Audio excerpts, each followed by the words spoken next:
म मानदेव सन् 460 मा स्वयम्भू बनाए यो बुद्धत्वको ज्योति संसारभर फैलियोस् भनेर। म सुपुष्पदेव झण्डै 1600 वर्ष अघि पशुपतिनाथ पुनर्निर्माण गरे। शिवको कृपा सदैव नेपालमा रहोस्।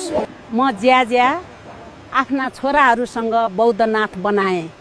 यो शान्ति र करुणाको स्मारक हो। म हरिदत्त वर्मा चाङ्गु नारायण पुनःस्थापना गरे। यो विष्णुको सबभन्दा पुरानो मन्दिर हो। म प्रताप मल्ल काठमाडौँलाई कला संस्कृतिको राजधानी बनाए।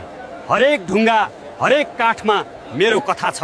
म सिद्धि नरसिंह मल्ल ललितपुरलाई कला नगर बनाउने सपना बोकेर यी दरबारहरू उठाए। म भूपतिन्द्र मल्ल भक्तपुरलाई देवताहरू बास गर्ने सहर बनाए। यो नेतपोल मन्दिर मसँगै उठेको गर्व हो। भूकम्पले होइन, समयले पनि यसलाई ढाल्न सकेन।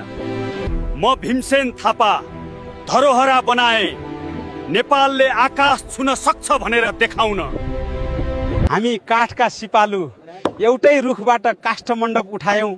यहीँबाट काठमाडौँ नाम जन्मियो। कृष्णले सपनामा दर्शन दिए, त्यसैले मैले यो पत्थरको कृष्ण मन्दिर बनाए। छोराको मृत्युले मेरो मन चिरेको थियो। रानीको दुःख मेटियोस् भनेर माफी पोखरी बनाए। म चन्द्र शमशेर सिंहदरबार बनाए।